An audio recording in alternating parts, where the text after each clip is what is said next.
That really scared me, man. What the fuck? तो जो कुछ भी हम लोग आज जानते हैं उस What the brother, I got scared. भाई मुकेश तू यहाँ तो नहीं है मेरे भाई? अक्टूबर 2007 मुंबई फिल्म सिटी के कॉर्नर में फराह खान अपनी सबसे बड़ी फिल्म का क्लाइमैक्स शूट कर रही थी। फिल्म थी ओम शांति ओम। शाहरुख खान लीड में थे और दीपिका पादुकोण के लिए ये मूवी एक डेब्यू थी। और उस रात उन्हें जो सीन शूट करना था वो सीन आज भी हिंदी सिनेमा के सबसे आइकॉनिक सीन्स में से, सबसे आइकॉनिक मोमेंट्स में से एक गिना जाता है। सीन सिंपल था। शांति प्रिया, दीपिका पादुकोण का कैरेक्टर, वो एक फिल्म सेट के अंदर फंसी हुई है। चारों तरफ आग लगी हुई है, दरवाजे बंद है और बाहर खड़ा है मुकेश मेहरा द विलन, जो अपने हाथों से ये आग लगा के जा चुका है। अंदर शांति चिल्ला रही है, दरवाजा पीट रही है, लेकिन कोई सुनने वाला नहीं है उसकी। वहां पर आग बढ़ती जाती है, धुआं भर जाता है पूरी जगह पर और फिर वो छत नीचे गिर जाती है। ये सीन फराह खान ने बहुत सोच समझ के शूट किया था। लोकेशन स्काउट जो टीम थी उन्होंने पूरी मुंबई में जी जान लगा दी थी सिर्फ इस एक सीन को शूट करने के लिए, एक जगह ढूंढने के लिए। उन्हें एक ऐसी जगह चाहिए थी जो ऑथेंटिक लगे, एक ऐसी जगह जो एक्चुअली में जली हुई लगे उन्हें, और उन्हें वो जगह मिल भी गई। कोलाबा में समुद्र के पास एक खंडर, एक ऐसी इमारत जिसकी दीवारें पहले से ही काली पड़ी हुई थी, जिसकी छत पहले से ही आधी गिर चुकी थी, जहां आग के निशान अभी तक ताजा थे। और उस बिल्डिंग का नाम था मुकेश मिल्स। फराह खान की टीम ने परमिशन ली, यहाँ पर सेट लगाया, लाइट्स लगाई, कैमरास लगाए, फिर पूरा का पूरा क्रू आया यहाँ पर। दीपिका पादुकोण जी भी आई, सीन भी शूट हुआ और फिल्म रिलीज हुई और ये फिल्म एक हिट बन गई थी।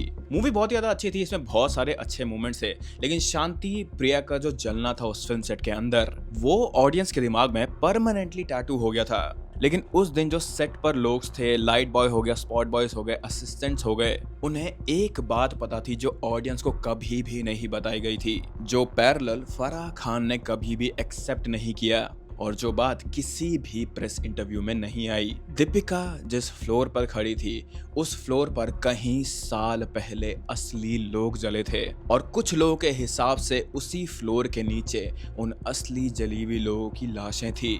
आज की जो मैं तुम्हें डॉक्यूमेंट्री बताने वाला हूँ वो किसी फिल्म की नहीं है, किसी घोस्ट की नहीं है। ये एक भूत प्रेत की कहानी नहीं है जो मैंने कहीं से सुनी और मैंने आपको बता दी। आज की कहानी एक जगह की है, एक ऐसी जगह जो मुंबई के बीच में खड़ी है, दिखती है गूगल मैप्स पर, तुम वहां पहुंच सकते हो टैक्सी से, और फिर भी आज की डेट तक 2026 में भी उस जगह को इंडिया की सबसे हॉन्टेड लोकेशंस में से एक माना जाता है। Mukesh mills, Colaba, south Mumbai. अब आप लोग ये सोचोगे कि मुंबई में तो ऐसी बहुत सारी जगहें हैं जो कि हॉन्टेड हैं, जैसे शक्ति मिल्स है, ग्रैंड परादी टावर्स है, डिसूजा चौल है, और हर जगह की अपनी कहानी है। I agree. तो फिर हम लोग मुकेश मिल्स की बातें क्यों कर रहे हैं? वेल, मुकेश मिल्स इसलिए इतना ज्यादा सिग्निफिकेंट नहीं है कि वहां पे एक भूत है। मुकेश मिल्स स्पेशल इसलिए है कि अगर हम लोग रिपोर्ट्स की माने, अगर हम लोग जितने भी विटनेस हैं उन लोग की माने, अगर हम लोग लास्ट 40 साल के रिकॉर्ड्स की माने, तो वहां सिर्फ एक जगह या फिर एक आदमी का भूत नहीं है, बल्कि एक पूरी की पूरी इंडस्ट्री का भूत है। एक 150 साल पुरानी पूरी इंडस्ट्रियल हिस्ट्री का भूत, एक आग में मरे हुए वर्कर्स का भूत, एक बॉलीवुड की इलॉजिकल ऑब्सेशन का भूत, और एक आदमी का भूत जिसका नाम था गौरव तिवारी, जो इंडिया के सबसे फेमस पैरानॉर्मल इन्वेस्टिगेटर थे, जो इस जगह को इंडिया के नक्शे पर लाए थे और जो खुद 2016 में मिस्टीरियस सर्कमस्टांसेस में मर गए थे। So let's start with a detailed breakdown of Mukesh mills, the most cursed place for Bollywood industry.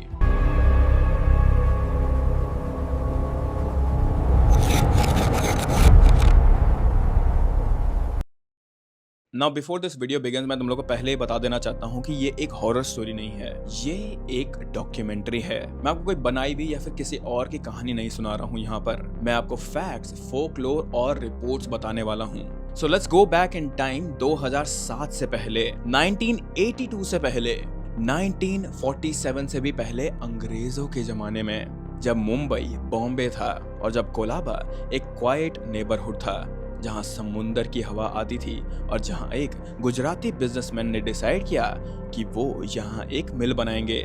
उनका नाम था मुलजी भाई माड़वानी और उन्होंने जो बनाया उसने नेक्स्ट 150 सालों के लिए कुलाबा के नक्शे पर अपना नाम लिख दिया था। लेकिन मुलजी भाई को नहीं पता था, किसी को भी नहीं पता था कि जो जगह वो बना रहे हैं वो एक दिन इंडिया के सबसे डरावनी जगहों में से एक बन जाएगी।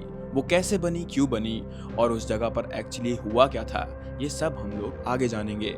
बट अगेन ये वीडियो बहुत ही ज्यादा लंबी है क्योंकि मुकेश मिल्स की कहानी ही बहुत बड़ी है। सो अगर आप लोग सिर्फ जंप स्केयर्स के लिए आए हो या फिर तुम्हें सिर्फ जंप स्केयर्स पसंद है या फिर तुम्हें भूत प्रेत की कहानी पसंद है तो मैं तुम्हें पहले ही बता देता हूँ कि इस वीडियो से क्लिक ऑफ कर दो। लेकिन अगर तुम्हें असली कहानी सुननी है एक पैरानॉर्मल जगह की तो फिर तुम लोग मेरे साथ बने रहो इस वीडियो में। साल था 1870।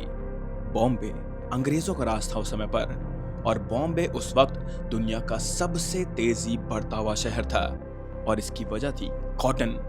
अमेरिकन सिविल वॉर 1861 में शुरू हुआ था। अमेरिका का साउथ जो दुनिया का सबसे बड़ा कॉटन सप्लायर था उसने कॉटन एक्सपोर्ट करना बंद कर दिया था। ब्रिटेन की टेक्सटाइल मिल्स को कॉटन चाहिए था और ब्रिटिश ने अपनी नजर इंडियन कॉटन पर डाली, खासकर गुजरात और महाराष्ट्र के कॉटन पर। तो फिर इन सारी चीजों में बॉम्बे कहां से आता है? वेल, बॉम्बे उस कॉटन का गेटवे था, पोर्ट सिटी। समुंदर के किनारे था वो। रॉ कॉटन आता था यहाँ गुजरात से, प्रोसेस होता था बॉम्बे में ये चीज और शिप होता था मैनचेस्टर को। और बस इस एक चीज ने बॉम्बे को हमेशा के लिए बदल दिया था। 1870 तक बॉम्बे में कॉटन मिल्स की बारिश हो रही थी। लालबाग, बरेल, बाइकुला, मजगांव, हर जगह चिमनीज, हर जगह धुआं, हर जगह मशीनरी की आवाज आया करती थी। लोग इसे मैनचेस्टर ऑफ ईस्ट कहने लगे थे और इस मैनचेस्टर में हजारों वर्कर्स काम करने आ रहे थे। कुछ कोंकण से आ रहे थे, कुछ घाट से आ रहे थे, कुछ गुजरात से आ रहे थे तो कुछ यूपी से आ रहे थे। मुंबई का वो फेमस चौल सिस्टम वो इस वक्त ही शुरू हुआ था।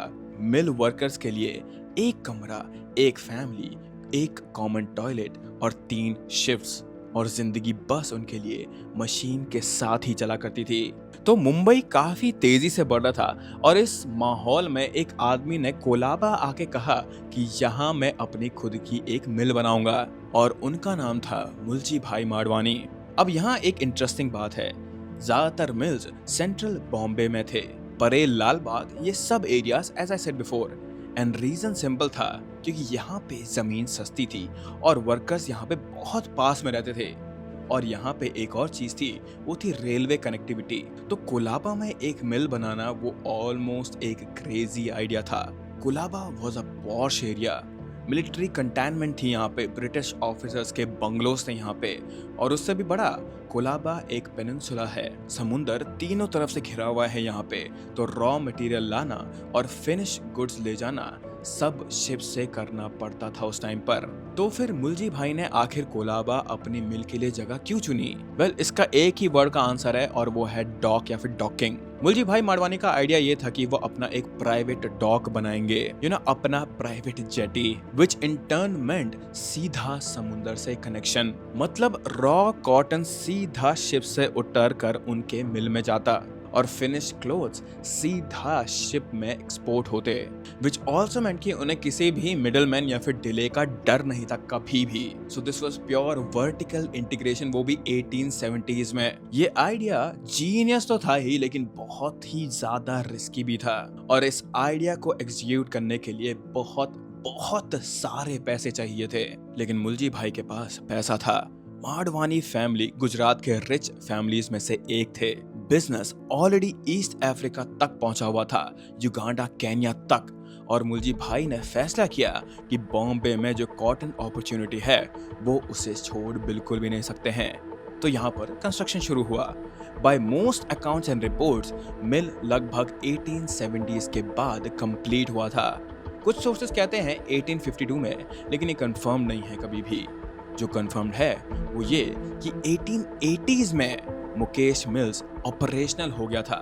So spinning, weaving, dyeing the clothes over here, सब कुछ एक ही कंपाउंड में था। अब मैं चाहता हूँ कि आप लोग एक सेकंड के लिए इमेजिन करो 1880s का कुलाबा, समुंदर की हवा, सीगल्स उड़ते हुए दिख रहे हैं तुम्हें, ब्रिटिश सोल्जर्स मार्च कर रहे हैं और उस बीच में एक मैसिव इंडस्ट्रियल कंपाउंड है।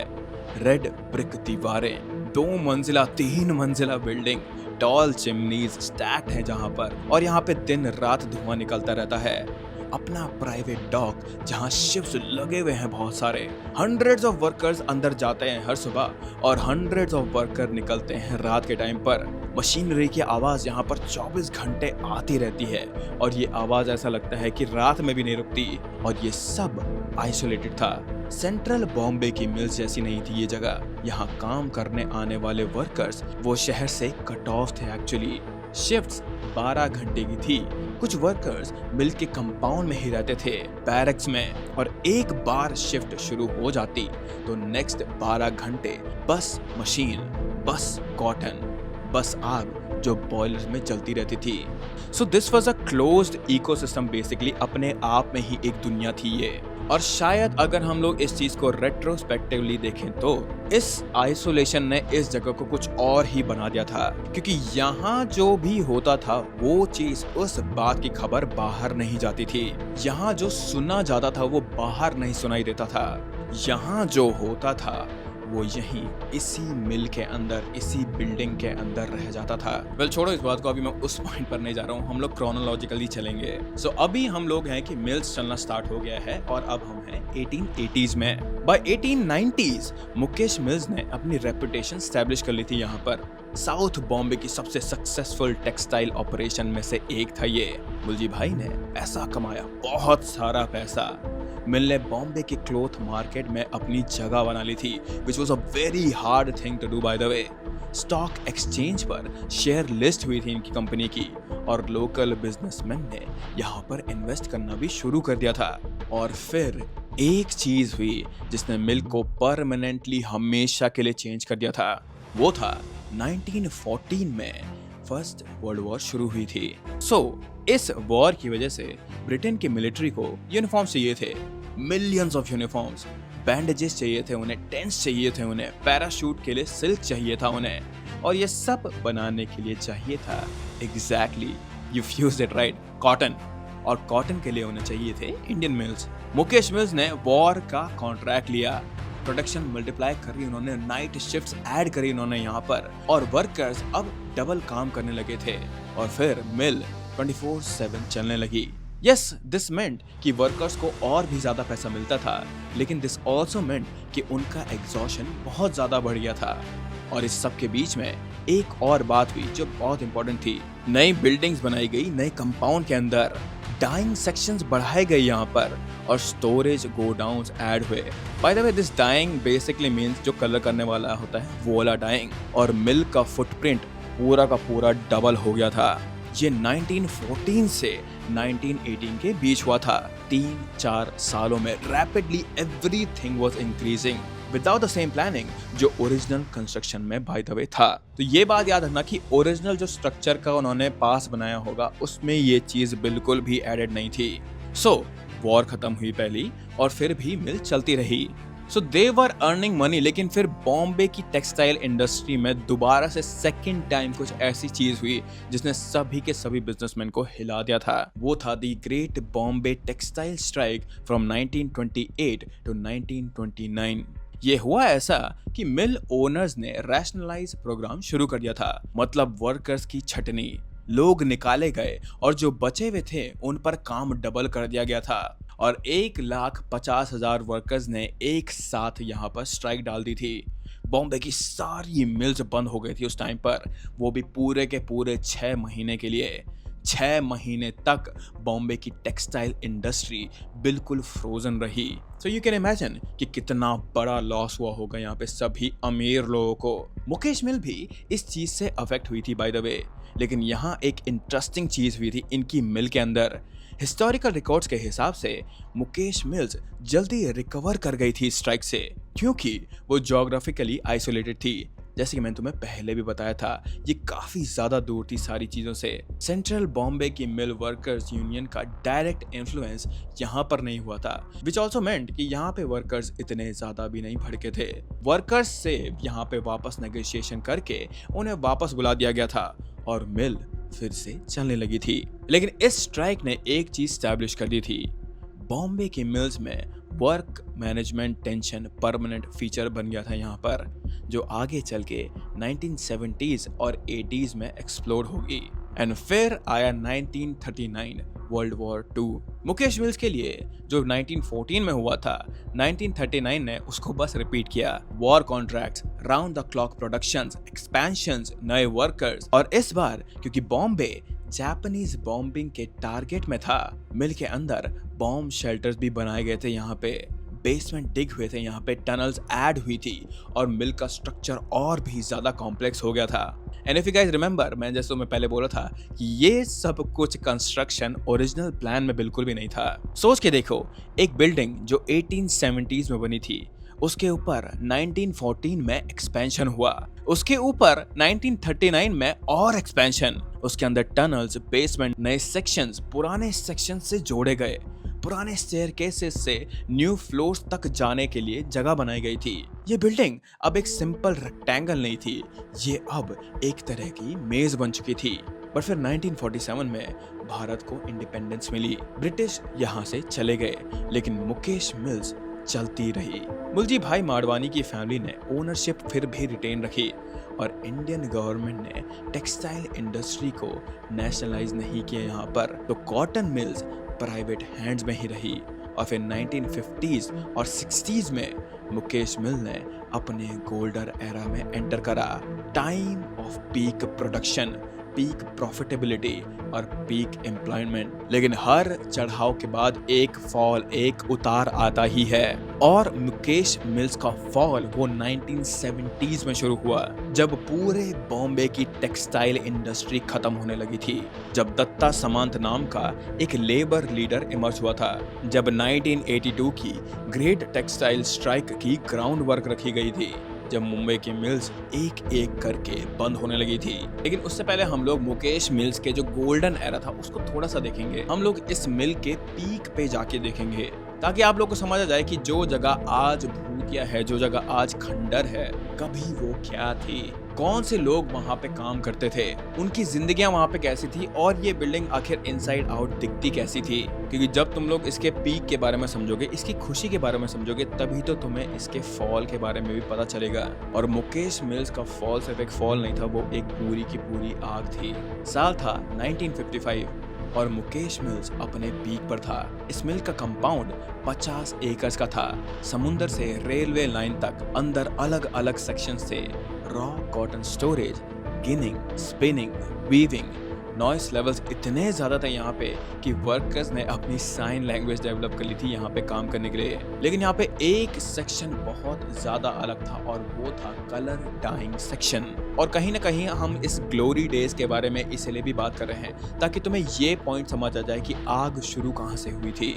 सो massive vats, boiling water, chemical dyes, heat, fumes, यहाँ पर सब कुछ था। और सबसे इम्पोर्टेंट, ये सेक्शन एक एनक्लोज्ड बिल्डिंग में था। छोटी विंडोज थी यहाँ पर और हैवी डोर से कवर्ड थी ये जगह, क्योंकि केमिकल्स लीक नहीं होने चाहिए थे यहाँ से, फ्यूम्स बाहर तक नहीं जानी चाहिए थी यहाँ से। So this was a safety precaution for them. लेकिन इस सेफ्टी का एक साइड इफेक्ट भी था। अगर अंदर कुछ हो जाए, लेट्स से कि आग लगे, वहाँ पे कुछ केमिकल स्पिल हो गया वहाँ पे, तो वहाँ से बाहर निकलना बहुत ज़्यादा मुश्किल हो जाता था। और एक और डिटेल, मिल के बैक एंड में वर्कर्स क्वार्टर्स भी थे। लगभग 1000 वर्कर्स यहाँ रहते थे अपनी बीवी बच्चों के साथ। मिल के अंदर एक छोटा स्कूल भी था वर्कर किड्स के लिए।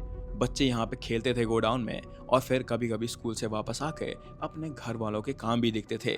तो जो लोग यहाँ मिल में काम कर रहे थे, they were not just going to their work, उनकी पूरी की पूरी फैमिलीज ही यहाँ पर थी। कुछ के तो बच्चे यहाँ पे पैदा हुए थे और कुछ लोग तो यहाँ पे बुढ़े होकर मर भी गए थे। तो जब 1982 में उस रात आग लगी थी यहाँ, जो लोग वहां अंदर थे वो सिर्फ यहाँ पे नाइट शिफ्ट के रेजिडेंट्स नहीं थे, बल्कि उनकी पूरी की पूरी दुनिया इस मिल में ही थी। बेसिकली उस रात सिर्फ मिल नहीं जली थी, उनका घर भी जला था यहाँ पर। 1960s में मुकेश मिल्स अपने पीक पर था।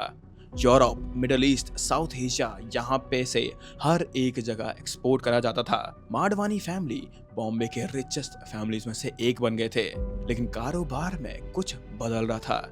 सिंथेटिक फाइबर्स आ रहे थे यहाँ पे और कॉटन की डिमांड बहुत ज्यादा गिर रही थी, और इस चीज से ना खुश होकर वर्कर्स अपना शेयर मांग रहे थे और मिल को छोड़ने की धमकी दे रहे थे।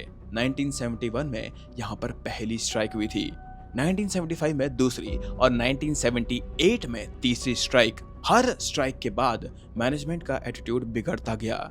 शॉर्टकट्स, मेंटेनेंस रिड्यूस होती गई यहाँ पे। सेफ्टी इक्विपमेंट्स के लिए यहाँ पे बहुत कम खर्चे निकाले जाते थे और पुरानी मशीन्स यहाँ पे रिप्लेस नहीं की जाती थी। बॉयलर्स पुराने के पुराने पड़े रहते थे यहाँ पर, और इलेक्ट्रिक वायरिंग जो थी वो भी काफी सारे सालों से बदली नहीं गई थी।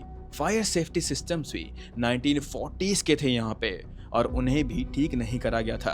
तो इस मिल में बेसिकली एक प्रेशर कुकर बिल्ड हो रहा था और कोई भी ध्यान नहीं दे रहा था इस चीज पर। जनवरी 1982 में दत्ता सामंत ने बॉम्बे की ग्रेट टेक्सटाइल स्ट्राइक अनाउंस की, जिसका पार्ट बने थे 250,000 वर्कर्स। मुकेश मिल्स पर इस स्ट्राइक का डायरेक्ट इम्पैक्ट नहीं पड़ा था, लेकिन जब सेंट्रल बॉम्बे की मिल्स बंद हुई तो मुकेश मिल्स के पास एक मौका आ गया था। जो ऑर्डर्स बाकी मिल्स पूरे नहीं कर पा रहे थे वो मुकेश मिल्स पिक कर सकते थे, और मैनेजमेंट ने यही किया। दे वर वेरी स्मार्ट। यहाँ पे उन लोगों ने अपने प्रोडक्शन के टारगेट्स बढ़ा दिए थे। वर्कर्स को यहाँ पर ओवर टाइम पे रखा गया था गाइस, और जो भी मेंटेनेंस की रिपोर्ट आ रही थी, जो भी चीजें ठीक करने की रिपोर्ट आ रही थी, उन्हें बस टेबल के एक कॉर्नर में फेंक दिया जाता था, क्योंकि उनके पास इतना ज्यादा काम था कि रुकने का समय ही नहीं था उनके पास। जो फायर सेफ्टी वार्निंग होनी चाहिए थी इस कॉटन की मिल में, जो सबसे ज्यादा इंपॉर्टेंट चीज थी, वो भी बस कल के नाम पर टाल दी जाती थी, क्योंकि अभी उनके पास मौका था सारे के सारे पैसे कमाने का। लेकिन वो कल कभी नहीं आया। ईयर था 1982। एग्जैक्ट डेट आज तक किसी को भी श्योरली नहीं पता है बाय द वे इस आग की। कुछ न्यूज़पेपर ने अक्टूबर रिपोर्ट किया था इस आग के लिए, कुछ ने नवंबर, और एक रिटायर्ड वर्कर ने 2010 में इंटरव्यू में लेट सितंबर बताया था इस आग के लिए। और ये कंफ्यूजन भी अपने आप में ही एक वजह से है, क्योंकि उस रात जो भी ऑफिशियल पेपर्स मुकेश मिल्स के अंदर थे, attendance registers, gate logs, shift rosters, सब वो खुद भी उस आग का हिस्सा बन गए थे। मतलब जो फॉर्मल डॉक्यूमेंटेशन बॉम्बे के बाकी किसी इंडस्ट्रियल एक्सीडेंट में इन्वेस्टिगेटर्स के पास अवेलेबल होते हैं, वो इस केस में थे ही नहीं। तो जो कुछ भी हम लोग आज जानते हैं उस रात के बारे में, वो सब कुछ एक्स वर्कर्स के जरिए ही आया है। वो एक्स वर्कर्स जो अंदर थे और बच गए थे, जिन्होंने अपनी बीवी को, अपने बच्चों को, अपने भाइयों को सालों तक ये कहानी बताई थी कि उस रात आखिर मिल में हुआ क्या था। और उन्हीं की जुबानी ये कहानी चलती हुई आई है पिछले 40 सालों, पता नहीं पिछले कितने सालों से। वो एक आम सा वीकडे था, शाम की शिफ्ट चल रही थी उस दिन। अब नॉर्मली मुकेश मिल्स का नाइट शिफ्ट डे शिफ्ट जितना हैवी तो नहीं होता था। शायद 200 से 250 वर्कर्स वहां पे मैक्स काम कर रहे होते थे। वीविंग का ज्यादातर काम दिन में ही हो जाता था और रात को बस मेंटेनेंस टास्क होते थे। मशीन स्क्रीन होती थी या अगले दिन के लिए कॉटन प्रेप किया जाता था। लेकिन उस रात सिचुएशन थोड़ी अलग थी। जैसे कि मैंने आपको बताया था कि ये एक मनी मेकिंग अपॉर्चुनिटी थी उनके लिए, तो इसीलिए उस रात जोरों शोरों से काम चल रहा था यहाँ पर। उस रात एक्चुअली में अंदर कितने लोग थे, ये सवाल भी आज तक ओपन एंडेड ही है। रजिस्टर तो सारे जल गए थे, पेपर अकाउंट भी हमें कभी मिला नहीं। सर्वाइवर्स में से कुछ लोगों ने यहाँ पे कहा था कि अंदर कहीं ना कहीं अराउंड 400 के आसपास लोग थे, और कुछ लोगों का एस्टिमेट 100 तक जाता है यहाँ पर। लेकिन 2010 में जब एक रिटायर्ड वर्कर ने मराठी न्यूज़पेपर को पहली बार इंटरव्यू दिया था, उन्होंने कहा था कि अंदर का नंबर था 700 लोगों के आसपास। नाउ अभी भी ये नंबर कोई भी कंफर्म नहीं कर पाया है, लेकिन जो एक बात पर सभी लोग अग्री करते हैं वो ये है कि उस रात मिल के अंदर आम रात से कहीं ज्यादा तादाद में लोग थे। नाउ वी ऑल नो कि उस दिन मिल में आग लग गई थी, लेकिन आखिर ये आग शुरू कैसे हुई, इसके पीछे बेसिकली 2 थ्योरीज हैं जो कि सालों से सर्कुलेट होती हुई आ रही है, and I am gonna tell you them now. पहली तो बहुत सीधी सी है कि इलेक्ट्रिकल शॉर्ट सर्किट हुआ था यहाँ पर। मिल की वायरिंग के बारे में हम पहले भी बात कर चुके हैं, डेकेड्स पुरानी थी वो। लास्ट मेजर रीवायरिंग 1950s के दशक में हुई थी। उसके बाद से ही यहाँ पर सिर्फ और सिर्फ पैच वर्क चलता हुआ आ रहा था और हैवी मशीनरी का कांस्टेंट लोड वायरिंग को ओवरहीट करता रहता था। छोटी छोटी आग लगने के इंसिडेंट्स पिछले सालों में भी बहुत बारी हुए थे। वर्कर्स ने मैनेजमेंट को बार बार वार्न करा था इस चीज के बारे में, लेकिन फॉर्मल एक्शन यहाँ पे कभी भी नहीं लिया गया। दूसरी थ्योरी थोड़ी ज्यादा डिस्टर्बिंग है, which is boiler explosion. Colour dyeing section में जो बड़े प्रेशराइज्ड बॉयलर्स थे उनकी प्रॉपर मेंटेनेंस काफी टाइम से नहीं हुई थी। प्रेशर वेल्व्स का रेगुलर इंस्पेक्शन साइकिल मिस हो रहा था और एक ओवर हीटेड बॉयलर जिसका प्रेशर प्रॉपरली रिलीज नहीं हो पाया था वो इफेक्टिवली एक बॉम्ब की तरह बिहेव करता है जो सेकंड्स के अंदर एक पूरा सेक्शन डिस्ट्रॉय कर सकता है। अब जो लोग उस दिन रात में अंदर थे और बच के निकल गए थे वो सभी के सभी लोग बस एक ही तरफ पॉइंट करते हैं कि कलर डाइंग सेक्शन के वहां से आग शुरू हुई थी, which kind of makes sense क्योंकि यहाँ पे इतना ज्यादा सूखा कॉटन था कि अगर छोटी सी चिंगारी भी लगती तो पूरी की पूरी मिल में ही आग लग जाती। और यहाँ पे एक और बात मेंशन करना जरूरी है जो कि मैंने तुम्हें पहले भी बताई है, कलर डाइंग सेक्शन पूरी मिल का सबसे एनक्लोज सेक्शन था। इसलिए मैंने कहा था कि ये वीडियो बहुत ज्यादा लंबी है, इसे ध्यान से देखना because I am going into details here. ये टॉपिक मेरे लिए बहुत ज्यादा फैसिनेटिंग है। एनीवेज, ये समुद्र की तरफ बनाया गया था। इसकी विंडोज छोटी थी और दरवाजे हैवी थे क्योंकि केमिकल फ्यूम्स को अगेन अंदर से लीक होने से रोका जाना था। ये सपोजिटली एक सेफ्टी मेजर था, लेकिन उस रात यही सेफ्टी मेजर अंदर के लोगों के लिए सीधा डेथ ट्रैप बन गया था। सर्वाइवर्स ने जो बताया है वो बेसिकली इतना ही है, आग लगी, लोग भागे, लेकिन डाइंग सेक्शंस के डोर्स आम दिन में भी खोलने में बहुत ज्यादा जोर लगता था। अब सोच के देखो, पैनिक में, धुएं में कुछ दिख नहीं रहा था उन्हें, चारों तरफ से चिल्लाने की आवाजें और सामने ये हैवी इंडस्ट्रियल डोर जो नॉर्मल दिन में भी बहुत जल्दी नहीं खुलता है। जो मेन कॉरिडोर डाइंग सेक्शन से बाहर निकलता था वो भी टाइट था। एक वक्त पर 2 या 3 लोग से ज्यादा नहीं निकल सकते थे यहाँ से। फिर लोगों का गिरना शुरू हुआ एक दूसरे के ऊपर और जो नीचे गया वो नीचे ही रह गया। एक वर्कर ने बहुत साल बाद एक बात बताई थी, उसका नाम पब्लिक डोमेन में भी नहीं है आज तक क्योंकि सेटलमेंट के टाइम पे उसके साथ एक नॉन डिस्क्लोजर क्लॉज साइन हुआ था कि पहले 15 मिनट के अंदर ही ज्यादातर लोग खत्म हो चुके थे। आग तक वो लोग पहुंचे भी नहीं थे, बस धुआं अंदर गया और उनका काम खत्म हो गया था। और अब यहाँ से वो क्लेम आता है जो इस पूरी की पूरी कहानी का सबसे ज्यादा हैवी हिस्सा है और जो आज तक भी डिस्प्यूटेड है। कहा जाता है कि उस दिन मुकेश मिल्स के जो मेन गेट थे वो भी लॉक्ड थे, तो कोई भी आदमी वहां से भाग ही नहीं पाया इस वजह से भी। नाउ ये गेट्स क्यों लॉक थे उसके पीछे भी 2 अलग अलग एक्सप्लेनेशंस हैं। एक वर्जन ये है कि स्ट्राइक का टाइम था उस समय पे, तो मैनेजमेंट को सैबोटाज का डर था, इसीलिए उन्होंने रात के टाइम गेट बंद रखने का ऑर्डर दिया था। दूसरा वर्जन ये है कि ये रूटीन प्रोसीजर था उनके लिए। शिफ्ट्स के बीच में गेट वैसे भी बंद रहता था और बस स्पेसिफिक टाइम्स पर ही खुला जाता था वर्कर्स के आने जाने के लिए। वजह जो भी हो, आउटकम सेम ही था इन दोनों चीजों का। जब अंदर आग लगी और वर्कर्स भाग के गेट तक पहुंचे, उनके सामने लॉक्ड गेट था। अब यहाँ पे कितने सारे लोग मरे थे उस रात, इस सवाल का जवाब देना बहुत ही ज्यादा मुश्किल है क्योंकि अगेन ऑफिशियल नंबर यहाँ पे कभी भी रिलीज नहीं हुए। न्यूज़पेपर आर्काइव्स में भी आज भी बस वेग फेसेस में लिखा जाता है that several killed, multiple casualties, fire claims lives. Mill management ने शुरुआत में ही खुद एक नंबर दिया था 10 से 20 के बीच का। वर्कर्स ने इस नंबर को सीधे से रिजेक्ट कर दिया था। यूनियंस ने भी इसे कभी एक्सेप्ट नहीं किया और फैमिलीज ने तो बिल्कुल मना कर दिया था इस नंबर के लिए। अनऑफिशियल जो एस्टिमेट रेंज है वो काफी बड़ी है। कोई कहता है 50, कोई कहता है 75, तो कोई कहता है 100 तक, और कुछ सोर्सेज ने तो इसे 150 से ऊपर तक भी क्लेम किया है। लेकिन again nobody has evidence here. और सच पूछो तो रियल नंबर कभी भी प्रॉपरली एस्टैब्लिश होगा ही नहीं। उसकी एक स्पेसिफिक वजह है कि मिल के अंदर जितने भी वर्कर्स थे वो ज्यादातर माइग्रेंट्स थे, तो यूपी, बिहार से, आंध्र से, अलग अलग जगह से। उनके फॉर्मल पेपर्स कभी बने ही नहीं थे, उनके नाम बस रजिस्टर में लिखे जाते थे। ज्यादातर लोगों का तो अपनी फैमिली से कनेक्शन भी नहीं था, तो इसीलिए उन्हें आइडेंटिफाई भी किसी ने नहीं करा होगा। इतने सारे लोग बॉम्बे आए थे काम के लिए, अपनी फैमिलीज को पैसे भेजने के लिए। एक बेटर जिंदगी की उम्मीद में, और वो इस तरह मारे गए, which is the saddest part of this whole story. Like सोच कर ही डर लगता है ये चीज कि आज भी इंडिया में ये किसी मिल या फिर फैक्ट्री में हो सकता है। जो ये आग थी ये 4 घंटे तक चलती रही। फायर ब्रिगेड वहां पे पहुंची 4 घंटे बाद। वाटर कैनन्स चले थे यहाँ पे, लेकिन मिल के अंदर जो भी मटेरियल था, cotton, chemicals, industrial oil, wooden beams, सब कुछ ये हाई कंबशन रेंज में आता है। इस आग को कोई भी बुझा नहीं पाया था। आग बहुत टाइम बाद खुद से ही एग्जॉस्ट हो गई थी। जब जलाने के लिए अंदर कुछ नहीं बचा, तब जाके ये आग रुकी। सुबह हो चुकी थी जब सिचुएशन थोड़ी कंट्रोल में आई। कोलाबा की हवा में धुआं फैल गया था। समुंदर की तरफ से एक स्मोक क्लाउड किलोमीटर दूर से दिख रहा था। नियर बाय डॉकयार्ड वर्कर्स ने भी बाद में बताया था कि उन्हें लगा था कोई शिप जल रहा है शायद से समुंदर में। इतना बड़ा स्मोक कॉलम था यहाँ पर।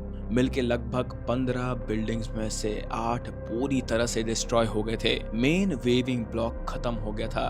कलर डाइंग सेक्शन जहां से ये आग शुरू हुई थी, वो तो बस एक शेल बन के रह गया था। सिर्फ बाहर की दीवारें खड़ी थी अभी भी यहाँ पर।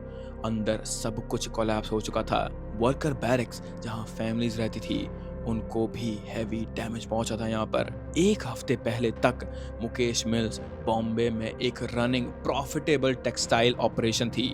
अब वो एक खंडर था, और उस खंडर के साथ एक और चीज भी रह गई थी, कुछ जो बिल्डिंग के जलने के बाद भी चली नहीं गई। जो लोग उस रात अंदर थे और वापस नहीं आए थे, उनके बारे में एक पुरानी बात है जो आपने शायद कहीं न कहीं सुनी होगी। कहते हैं कि जब इंसान बिना वार्निंग के ऐसे अचानक से चले जाता है अपनी इच्छाओं के साथ, बिना अपने फैमिली को गुड बाय बोले या फिर बिना अपनी चीज को पूरा करे हुए, तो उसका शरीर तो खत्म हो जाता है, लेकिन उसकी एनर्जी, उसकी आत्मा उस जगह में ही रह जाती है, और वो कभी भी उस जगह को छोड़ती नहीं है। 1982 के बाद का वक्त मुकेश मिल्स के लिए अजीब सा था। यहाँ पे बहुत सारी लीगल डिस्प्यूट चल रही थी, इंश्योरेंस के केसेस चल रहे थे, ओनरशिप की लड़ाई चल रही थी, लेकिन फिर भी ये बिल्डिंग खड़ी की खड़ी रही। किसी ने इसे तोड़ा नहीं, विच वॉज ऑड, और ना ही किसी ने इसे रीबिल्ड किया। कोलाबा के बीच में एक छोटा सा जमीन का हिस्सा जली हुई दीवारों के साथ बस वैसा का वैसा ही छोड़ दिया गया था। और फिर धीरे धीरे 80s के टाइम में, 90s के टाइम में इस बिल्डिंग को एक नया इस्तेमाल मिल गया था। वो था बॉलीवुड मूवीज के लिए एक लाइव सेट, एक ऐसी जगह जहां पे प्रोडक्शन डिजाइन का काम बहुत ज्यादा आसान हो जाता था, क्योंकि लोकेशन खुद ही ऐसी हॉन्टिंग एटमॉस्फेयर देती थी उन्हें। और किसी भी हॉरर मूवी के लिए या फिर किसी भी डिस्ट्रेस्ड सेट के लिए मुकेश मिल्स एक परफेक्ट लोकेशन बन गई थी। 2003 की बात है।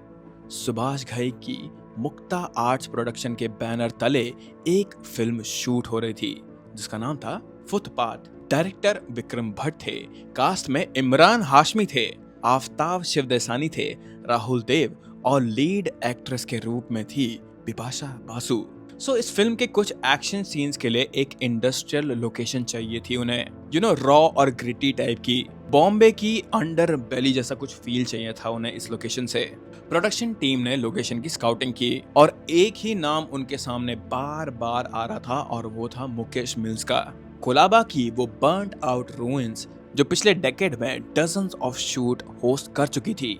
शूट शेड्यूल किया गया, क्रू वहां पे पहुंचा, लाइट्स और कैमरा यहाँ पे सेटअप किए गए, और बिपाशा बासु अपने कॉस्ट्यूम में, मेकअप में मुकेश मिल्स के अंदर एंटर हुई। उस दिन क्या हुआ एक्चुअली, इसके अलग अलग वर्जन है यहाँ पर, क्योंकि बिपाशा ने खुद कभी एक कंप्लीट डिटेल्ड अकाउंट पब्लिक में नहीं दिया। जो हमें पता है वो टुकड़ों में आया है, इंटरव्यूज में, कोस्टर्स की बातों में, और क्रू मेंबर्स के लीक्ड अकाउंट्स में, लेकिन एसेंस सब वर्जन में सेम ही है। बिपाशा ने मिल के अंदर एक सीन शूट करा, और उस सीन के दौरान या उसके तुरंत बाद उनके साथ कुछ ऐसा हुआ जिसने उन्हें बहुत ही ज्यादा डीपली डिस्टर्ब कर दिया था। कुछ इतना डिस्टर्बिंग हुआ उनके साथ कि उन्होंने सेट सीधा का सीधा छोड़ दिया था। क्रू के सामने बिना एक्सप्लेनेशन दिए बिपाशा सीधे वहां से भाग गई थी।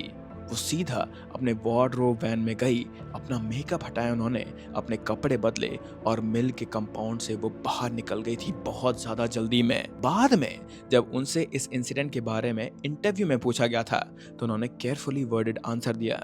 उन्होंने कहा, I had a very spooky experience there, and I don't want to talk about it in detail, but I will not go back to that place, not for any film, not for any amount of money. ये statement एक successful Bollywood actress से, जो generally उस time पे काफी ज्यादा professional work कर रही थी, जो सेट से कभी वॉकआउट नहीं करती थी, उनसे आना बहुत ही ज्यादा अनयूजुअल था।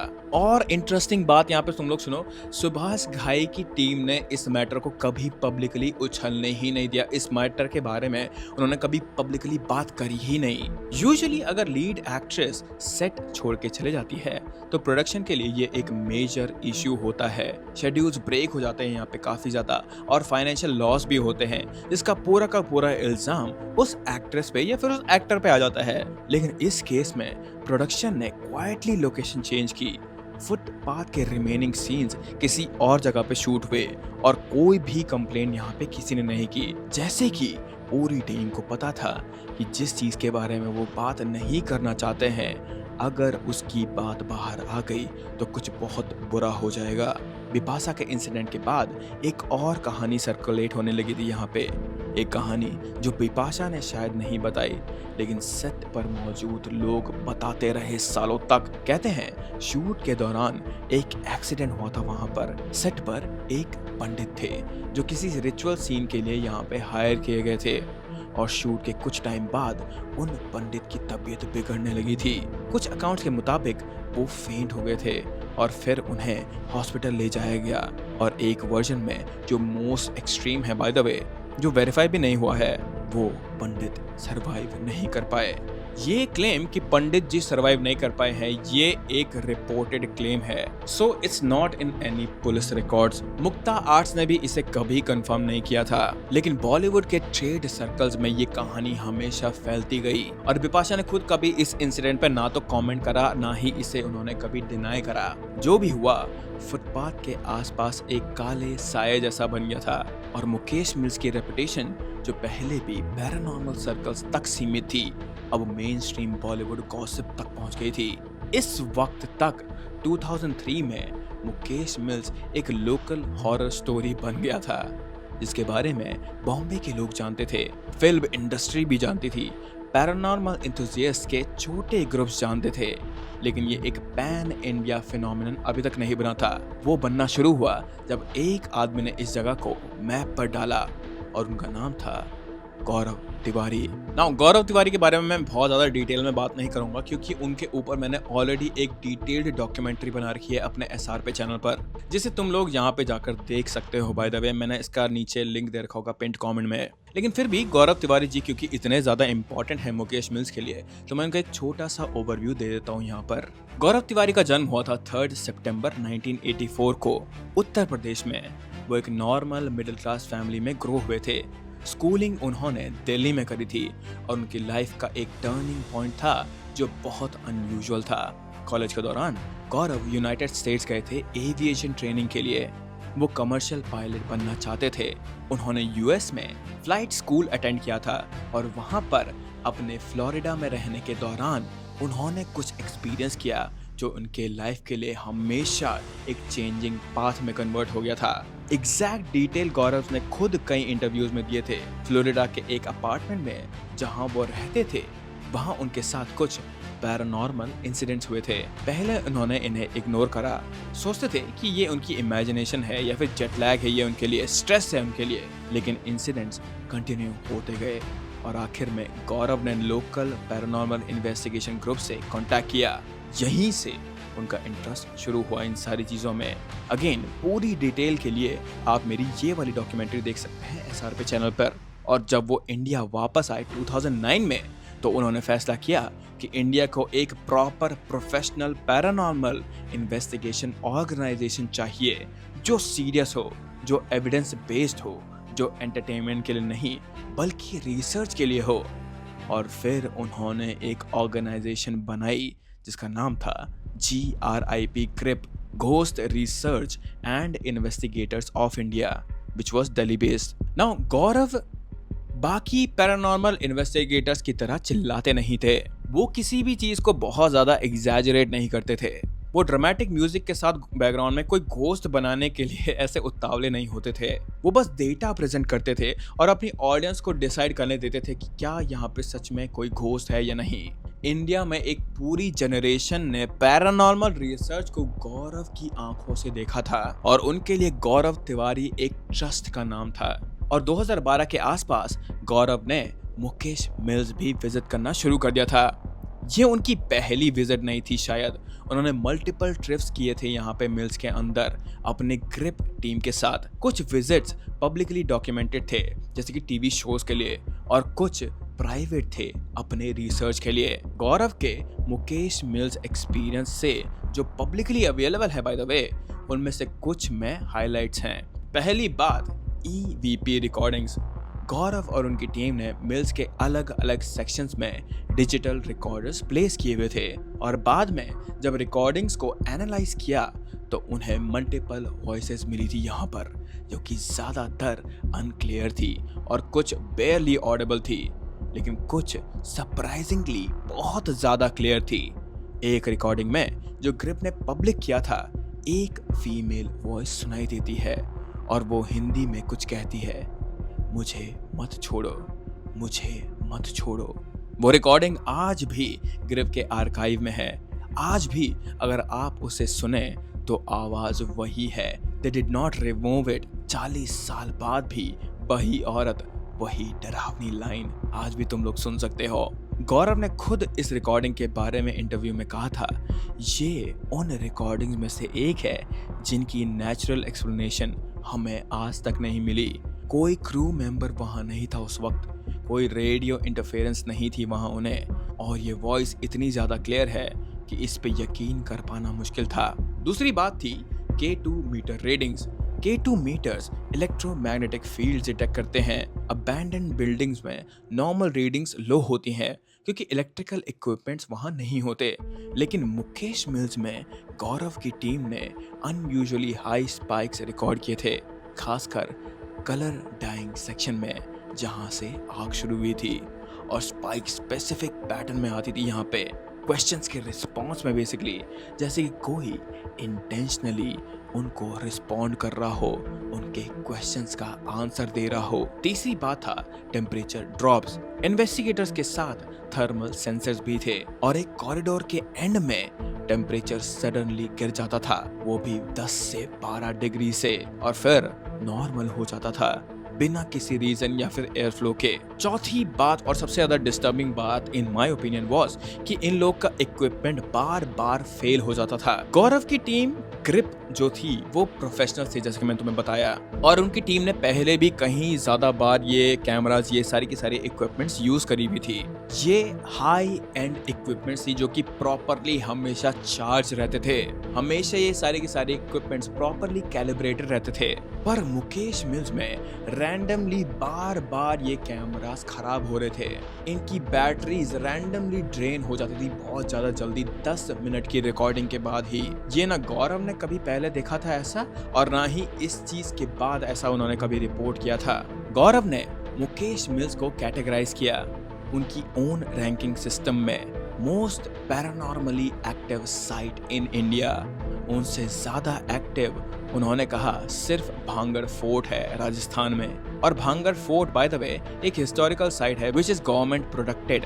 पर मुकेश मिल्स एक लिविंग प्रॉपर्टी है, एक डिस्प्यूटेड लैंड, एक जगह जहां घोस्ट हंटर्स को विजिट करने की परमिशन भी नहीं थी टेक्निकली, पर फिर भी गौरव वहां जाते थे, अपने इन्वेस्टिगेशन करते थे और वापस आकर हम सभी लोगों को इसके बारे में बताते थे। पर गौरव के इन्वेस्टिगेशन के बाद मिल का जो पैरानॉर्मल रेपुटेशन था वो और भी ज्यादा कंसोलिडेट हो गया था। देश का अगर सबसे बड़ा पैरानॉर्मल इन्वेस्टिगेटर ये बोलेगा कि ये जगह डरावनी है, यहाँ पे भूत है, मेरे कैमरा इक्विपमेंट्स खराब हो रही है, तो ऑफ कोर्स सी बात है उसकी रेपुटेशन बढ़ेगी ही। लेकिन गौरव के क्लेम के बाद एक बहुत ज्यादा अजीब सी चीज हुई थी। इस जगह के ऊपर टीवी डॉक्यूमेंट्रीज बनी थी, इस पर यूट्यूब वीडियोस बनी थी। पैरानॉर्मल एंथुसियास्ट ग्रुप्स यहाँ पे बहुत ज्यादा तादाद में जाया करते थे। ज्यादातर लोग यहाँ पे अनऑथराइज ही जाते थे पहले से ही, लेकिन फिर यहाँ पे तादाद जाना बहुत ज्यादा बढ़िया था। और फिर धीरे धीरे करके दूसरे एक्टर्स और क्रू मेंबर ने भी अपने जो एक्सपीरियंस थे ये मुकेश मिल्स के साथ वो शेयर करना शुरू कर दिया था। काम्या पंजाबी जो टीवी एक्ट्रेस थी शक्ति और कलर्स के शोज में एक्टिव थी वो। उन्होंने 2015 के आसपास एक शूट किया था मुकेश मिल्स में किसी हॉरर थीम्ड शो के लिए, और उन्होंने इंटरव्यू में बताया कि शूट के दौरान उनके साथ कुछ हुआ था जो उन्हें परमानेंटली शेक कर गया था हमेशा के लिए।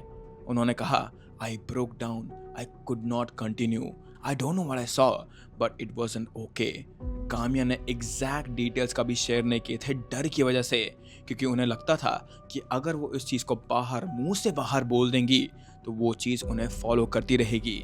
लेकिन उन्होंने पब्लिक फोरम में ये एक्सेप्ट किया कि उन्होंने इस इंसिडेंट के बाद काउंसलिंग ली थी। एक और कहानी एक चाइल्ड एक्टर की थी।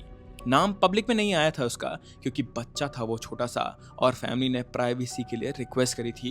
लेकिन 2014 के एक शूट के दौरान एक म्यूजिक वीडियो के लिए एक 10 साल के बच्चे को मुकेश मिल्स में शूट करवाया जा रहा था। एक सीन में उसे फ्लोर पर बस लेटने को कहा गया था तो बच्चा लेट गया और फिर according to multiple crew members बच्चा अपने आप जमीन में रोल करने लगा था, एक तरफ से दूसरी तरफ और कभी तो गोल गोल, बिना कोई एक्शन टेक के। कैमरा चालू था so it was recorded thankfully, but director यहाँ पे बहुत ज्यादा कंफ्यूज थे। बच्चे की माँ जो कि सेट पर ही थी उस टाइम पर, she knew that something was up क्योंकि उनका बच्चा नॉर्मल तरीके से उन्हें नहीं देख रहा था, तो इसीलिए वो डर गई और वो बहुत जोर से चिल्लाई और फिर जाकर इस बच्चे को उठाया गया। जैसे ही उस बच्चे को उठाया गया वो बच्चा रोने लगा और उसने कहा, मैं खुद रोल कर रहा था, मुझे नहीं पता कि ये सब कैसे हो रहा है। शूट इसके बाद कैंसिल हो गया था। बच्चे को एक पीडियाट्रिशियन के पास ले जाया गया। डॉक्टर ने रिपोर्ट्स में कुछ भी यहाँ पे मेडिकल फेलियर नहीं पाया था। फैमिली ने बाद में एक हिंदी न्यूज़पेपर के साथ शॉर्ट इंटरव्यू में ये बात बताई थी, लेकिन उन्होंने बच्चे का नाम या म्यूजिक वीडियो का नाम रिवील नहीं किया, प्रॉब्ली बिकॉज ऑफ क्लॉजेस। और ये एक कहानी रितेश देशमुख और वरुण धवन की भी है। ये ज्यादा ड्रामेटिक तो नहीं है लेकिन इट्स समथिंग। ये डिसिप्लिन की कहानी है टू बी ऑनेस्ट। दोनों एक्टर्स ने अलग अलग इंटरव्यूज में बताया है कि वो मुकेश मिल्स में शूट करते वक्त एक रूल फॉलो जरूर करते हैं, सूरज ढलने से पहले शूट रैप अप कर दो। कोई रात का सीन यहाँ पे शूट नहीं होता है, और अगर रात का सीन उन्हें चाहिए भी तो आर्टिफिशियल नाइट इफेक्ट क्रिएट किया जाएगा यहाँ पे, लेकिन एक्चुअल रात में यहाँ पे कोई शूटिंग नहीं होगी। When asked why, तो वरुण ने यहाँ पे कहा था कि लोग कहते हैं कि वहाँ रात को कुछ होता है, मैंने पर्सनली ये कभी नहीं देखा और ना ही मैं इसे कभी देखना चाहता हूँ, तो मेरी टीम को मैं कहता हूँ कि दिन में काम खत्म करो। रितेश ने भी सिमिलर स्टेटमेंट दिया था यहाँ पे, रिस्पेक्ट द प्लेस, हम अंदर जाके उनका स्पेस डिस्टर्ब नहीं करते, हम अपना काम खत्म करते हैं और वहां से चले जाते हैं। ये सुपरस्टिशन है, ये कॉशन है या फिर ये एक एक्सपीरियंस है, ये तो एक्टर्स ही जाने, और शायद वो इस बारे में आगे बात भी ना करना चाहते हों, क्योंकि अगेन नेगेटिव एनर्जी गाइस, तुम्हें भी नहीं पता कि तुम कहां से कब क्लेम कर लो। लेकिन अब हम वापस आ जाते हैं उन 2 सवालों पर जो गौरव तिवारी की कहानी का सेंट्रल पॉइंट है। पहला सवाल ये कि गौरव तिवारी की मौत आखिर कैसे हुई थी, और दूसरा सवाल, क्या उनकी मौत का मुकेश मिल्स से कुछ कनेक्शन था या नहीं। मैं पहले सवाल से शुरू करता हूं क्योंकि वो ज्यादा फैक्चुअल बेस्ड है, और दूसरा सवाल वो स्पेकुलेशन पे है, लेकिन एक ऐसा स्पेकुलेशन जो इंडिया के पैरानॉर्मल कम्युनिटी में आज तक जिंदा है। सो गौरव तिवारी की डेथ का रीजन जो कि मेडिकल एग्जामिनर्स ने बताया था वो था एस्फिक्सिएशन, जो कि है दम घुटने की वजह से उनकी मौत हो गई थी। I mean, ये ऑफिशियल रिकॉर्ड है इनका, लेकिन ऑफिशियल रिकॉर्ड और असली कहानी क्या हो सकती थी ये कभी भी सेम नहीं होते हैं। गौरव की फैमिली ने इस वर्डिक्ट को इमीडिएटली रिजेक्ट कर दिया था। गौरव की वाइफ रिद्धि तिवारी ने, उन्होंने कई इंटरव्यूज और सोशल मीडिया पोस्ट में क्लियरली कहा है कि गौरव कभी भी अपनी जान नहीं ले सकते। उनकी लाइफ में प्रॉब्लम्स थी ही नहीं, उनका करियर सक्सेसफुल था, उनकी फैमिली खुश थी, उनकी एक यंग डॉटर थी जिससे वो बहुत ज्यादा प्यार करते थे। और गौरव ने पिछले कुछ हफ्तों में अलग अलग स्टेटमेंट्स भी दिए थे जो रिद्धि के मुताबिक ऐसी किसी भी तरफ वार्निंग नहीं देते थे। गौरव ने अपने क्लोज फ्रेंड्स और फैमिली को अपनी डेथ से कुछ हफ्तों पहले कुछ बातें बताई थी। उन्होंने ये बताया था कि उन्हें लगता है कि उनके कोई पीछे आया है, कुछ जो उनकी इन्वेस्टिगेशन के दौरान उनसे अटैच हो गया था। उन्होंने स्पेसिफिकली नाम तो नहीं लिया था यहाँ पे किसी का, लेकिन उन्होंने कहा था कि वो प्रोटेक्टिव रिचुअल्स परफॉर्म कर रहे हैं इस चीज को हटाने के लिए, पूजा कर रहे हैं, काउंटर मेजर्स ले रहे थे वो यहाँ पर। और मुकेश मिल्स रिद्धि और गौरव के कॉलीग्स के अकॉर्डिंग उनकी लास्ट मेजर इन्वेस्टिगेशन थी पिछले कुछ मंथ्स की। अगेन मैं यहाँ पे स्पेसिफाई करना चाहता हूँ, उनकी लास्ट मेजर इन्वेस्टिगेशन थी, लास्ट इन्वेस्टिगेशन नहीं। क्या गौरव की मौत मुकेश मिल्स से कनेक्टेड है? वेल, ऑफिशियल अगर हम रिकॉर्ड्स की माने तो this is clearly not a thing, लेकिन उनकी फैमिली और जो पैरानॉर्मल इन्वेस्टिगेटर्स की कम्युनिटी है वो कहते हैं हाँ, कुछ तो उनके पीछे ऐसा फॉलो हुआ था, कुछ ऐसा था जिसने गौरव की लाइफ को क्लेम कर लिया था। लेकिन फिर भी इस डिबेट का आज तक प्रॉपर आंसर किसी के पास भी नहीं है, लेकिन इसे मैंने अपनी इस डॉक्यूमेंट्री वीडियो में अगेन आंसर करा है टू माय बेस्ट एबिलिटी। लेकिन जो कंफर्म है वो ये है कि गौरव के जाने के बाद ग्रिप ने मुकेश मिल्स का कोई फॉलो अप इन्वेस्टिगेशन कंडक्ट नहीं किया था। जो अपकमिंग शोज थे वो कैंसिल हो गए थे। जो रिकॉर्डिंग्स उन्होंने कलेक्ट करी थी जो अभी तक पब्लिक नहीं करी गई है वो ग्रिप ने लॉक्ड कर दी अपने आर्काइव्स में। और एक छोटी सी डिटेल जो पब्लिक डोमेन में कहीं कहीं सर्कुलेट होती रहती हैं क्लिप्स, कि गौरव की डेथ के कुछ हफ्तों बाद रिद्धि ने एक इंटरव्यू में कहा था कि वो पर्सनली अपनी डॉटर को मुकेश मिल्स का नाम सुनने भी नहीं देती हैं। गौरव के बाद मुकेश मिल्स की पैरानॉर्मल रेपुटेशन अपने पीक पर पहुंच गई थी। जो आदमी इस जगह को एक्सप्लेन करने आया था, जो साइंटिफिकली इन्वेस्टिगेट करने के लिए आया था यहाँ पे, वो खुद मिस्टीरियस सर्कमस्टेंसेस में चले गया था। और अगर गौरव अपनी इक्विपमेंट ट्रेनिंग मेथोडोलॉजी के साथ अगर सेफ नहीं थे तो आखिर एक आम इंसान इस मिल में कैसे सेफ होगा? और फिर भी ये सारी चीजें जानने के बाद भी लोग यहाँ जाते रहे, फिर भी यहाँ पे शूटिंग होती रही, और फिर भी यहाँ मुकेश मिल्स में कहानियां बिल्ड होती रही। 2019 में फाइनली बीएमसी ने मुकेश मिल्स को स्ट्रक्चरली अनसेफ डिक्लेयर कर दिया था। सारी शूटिंग परमिशंस यहाँ पे कैंसिल कर दी गई थी और पब्लिक एंट्री यहाँ पे ऑफिशियली बैन कर दी गई थी। लेकिन ये बैन ये सिर्फ कागज पर ही बैन था। एक्चुअल में मिल के अंदर लोग जाते रहे, YouTubers, TikTokers, photographers, curiosity seekers, teenagers dares पे, और उनमें से कुछ बाहर शायद से अकेले नहीं निकल पाए। 2019 में बीएमसी बैन के बाद एक सिंपल सी चीज एक्सपेक्ट करी गई थी कि मिल की जो एक्सेस है वो बंद हो जाएगी, यहाँ पे सिक्योरिटी स्ट्रिक्ट हो जाएगी, यहाँ पे बाउंड्री वॉल रिपेयर होगी ताकि लोग इसे इजीली ना कूद पाएं, और बेसिकली अनऑथराइज्ड यहाँ पे जो भी एंट्री होती थी वो स्टॉप हो जाएगी। और धीरे धीरे करके मुकेश मिल्स मुंबई के उन भूले हुए कॉर्नर में से एक बन जाएगा जैसे बाकी भी है यहाँ पर। लेकिन ऐसा कुछ भी नहीं हुआ। बैन अनाउंस होने के बावजूद मिल के अंदर लोग जाते रहे, और 2020 में जब कोविड का लॉकडाउन लगा था तब ये प्रॉपर्टी भी अंडर मॉनिटर्ड हो गई थी। सिक्योरिटी स्टाफ यहाँ पे रिड्यूस हो गए थे, बीट पेट्रोल्स यहाँ पे रेयर थे, और अबैंडन स्ट्रक्चर्स के बारे में एक यूनिवर्सल ट्रुथ है, जब कोई नहीं देख रहा होता है तो लोग अंदर यहाँ पे घुस ही जाते हैं। यूट्यूबर्स का एक पूरा जॉनरा मुकेश मिल्स के अराउंड बिल्ड हो गया था। इंडियाज मोस्ट हॉन्टेड टाइप्स की वीडियोस यहाँ पर बनाई जाती थी। 24 आवर्स इन मुकेश मिल्स यहाँ पे चैलेंज करे जाते थे। Ghost hunting at Bombay scariest location, they were getting lakhs of views, they were getting crores of views। Her video के साथ एक नया क्रिएटर, एक नया एंगल, एक नया थंबनेल जिसमें रेड सर्कल और शॉक्ड फेस होता था। You guys must have seen these kind of videos, right? Now let me be clear about one thing over here कि ये ज्यादातर वीडियोस ऑफ कोर्स ये बातें स्क्रिप्टेड ही होती थी। यहाँ पे काफी सारे स्क्रिप्टेड रिएक्शंस होते थे, काफी ज्यादा प्री प्लान्ड जंप स्केयर्स होते थे। लेकिन कुछ वीडियोस में ऐसी चीजें रिकॉर्ड हो जाती थी जो कि क्रिएटर्स खुद भी एक्सप्लेन नहीं कर पाते थे। एक मुंबई बेस्ड यूट्यूबर ने 2021 में एक लाइव स्ट्रीम किया था मुकेश मिल के अंदर से, सोलो, वो भी रात को, अनऑथराइज्ड एंट्री के साथ। उसकी लाइव स्ट्रीम लगभग 40 मिनट्स तक नॉर्मल चली थी। क्रिएटर अंदर घूम रहा था, कमेंट्री कर रहा था, कुछ स्पॉट्स पर वो GoPro भी पॉइंट कर रहा था, और फिर मिनट 42 के आसपास उसका कैमरा अचानक से ग्लिच होने लगा। उसे कैमरे के सामने से अचानक से कुछ चिल्लाने की आवाज आई। ये देखकर उस क्रिएटर की आवाज चेंज हो गई, उसकी ब्रीदिंग बहुत ज्यादा फास्ट हो गई थी, और वो बोला, यहाँ कुछ है, मुझे किसी ने टच किया। लाइव स्ट्रीम अब्रप्टली एंड हो गई थी ये चीज बोलने के बाद, और स्क्रीन ब्लैक हो गई थी। वो क्रिएटर सुर्खियों में आ गया था अगले दिन, लेकिन वो फिर भी सेफ था, फिजिकली अनहर्ट। लेकिन उसने सारी की सारी फुटेज डिलीट कर दी थी, अपना चैनल तक उसने डीएक्टिवेट कर दिया था, और जब वो वापस आया तो सिर्फ एक स्टेटमेंट दिया उसने, मुझे वहाँ जो भी हुआ मैं उसके बारे में बात नहीं करना चाहता, लेकिन कोई मुकेश मिल्स प्लीज मत जाना, कभी नहीं। उसने अपना एक नया चैनल बनाया जिसमें वो आज तक एक्टिव है, लेकिन उसने दोबारा कभी भी घोस्ट हंटिंग की वीडियोस नहीं बनाई। 2022 में एक और इंसिडेंट हुआ था। एक टिकटॉकर क्रिएटर, नाम अगेन पब्लिकली डोमेन में नहीं है फॉर प्राइवेसी रीजन, वो मुकेश मिल्स में डे टाइम में शूट करने गया था, दिन के टाइम में अपनी गर्लफ्रेंड के साथ। दोनों 20s में थे और उनका गोल था एक कॉमेडी टिकटॉक बनाने का हॉन्टेड लोकेशन में।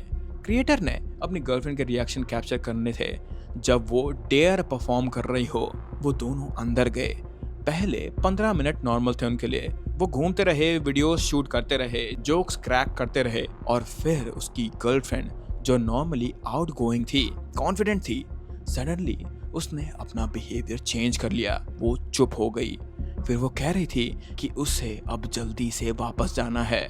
फिर वो जमीन पर बैठ गई और वहां से हिलने से उसने साफ मना कर दिया था। इस टिकटॉक क्रिएटर नहीं, इस शॉर्ट्स क्रिएटर ने इस चीज को पहले एक मजाक समझा और इसीलिए उसने अपना कैमरा ऑन रखा, ये सोचकर कि शायद से ये भी एक बिट है। लेकिन जब 10 मिनट गुजर गए थे और उसकी गर्लफ्रेंड हिलने का नाम नहीं ले रही थी जमीन से, तब जाकर उसने कैमरा बंद करा और उसने फिर अपनी गर्लफ्रेंड को फिजिकली उठाने की कोशिश करी, लेकिन उसकी गर्लफ्रेंड फिर भी रेजिस्ट करती रही उससे, और लगभग आधे घंटे तक वही सिचुएशन रही थी यहाँ पर। फिर सडनली उसकी गर्लफ्रेंड अपने आप उठी यहाँ पर और उसने सबसे पहली चीज पूछी, हम लोग आखिर कहाँ पर हैं? क्रिएटर ने उसे बताया कि हम लोग एक मिल के अंदर हैं, और ये चीज सुनकर उसकी गर्लफ्रेंड काफी ज्यादा कंफ्यूज हो गई थी।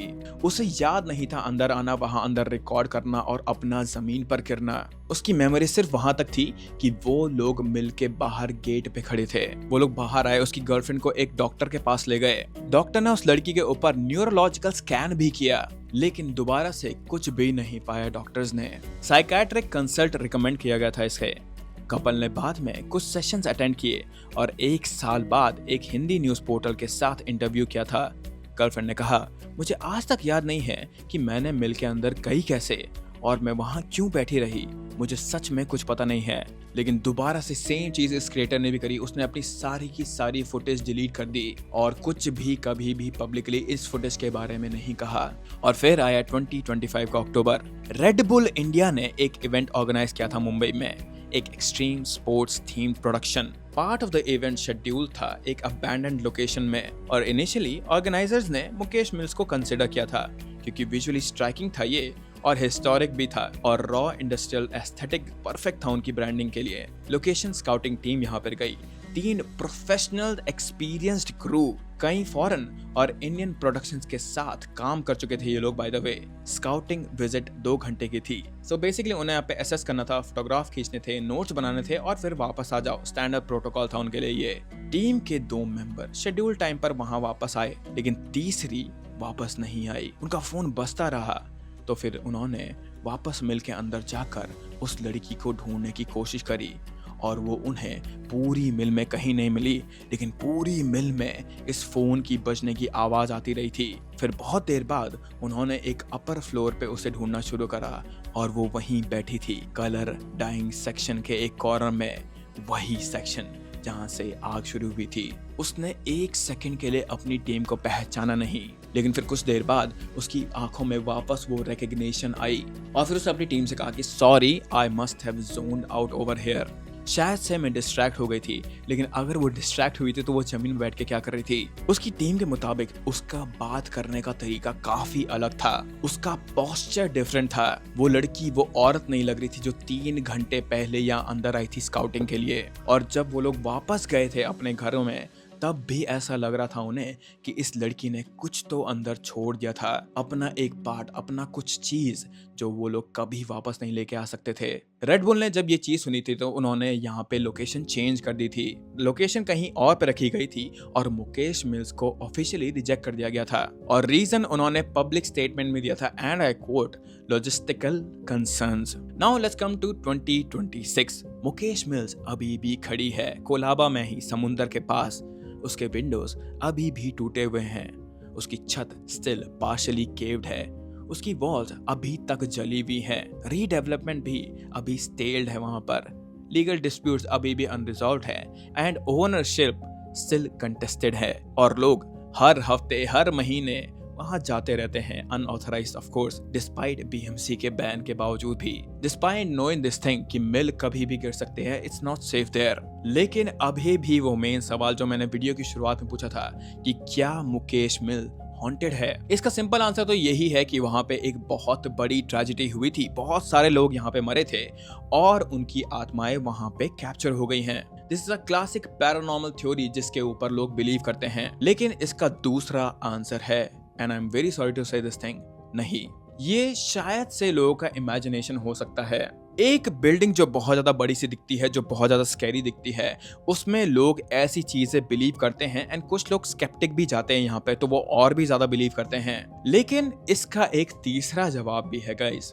और ये जवाब मैं आप लोगों को सोचने के लिए दे रहा हूँ। आप लोग मुझे बताओ कि तुम्हें क्या लगता है, क्या ये जगह सच में हॉन्टेड है या नहीं। पर मेरा मानना ये है, like my own thought, my own bias over here is कि मुकेश मिल सच में हॉन्टेड है, और उसका रीजन सिर्फ लेकिन फायर नहीं था। मुझे लगता है यहाँ पे कुछ और भी ऐसा हुआ था जिसके बारे में हमें पता ही नहीं है, जो उन लोगों के साथ ही दफन हो गया है। But with that, Mukesh mills का योगदान मेरे लिए यहीं तक का था गाइस। अगर तुम लोग को ये वीडियो पसंद आई होगी तो please drop a like and please subscribe to our channel. And a huge thanks to my editor also, उसको बहुत ज़्यादा मेहनत करनी पड़ी होगी, मुझे पता है, ये वीडियो एडिट करने में। So please drop a comment for him also. But other than that, thank you so much for watching this video, and with that I will see you in the next one. Bye bye.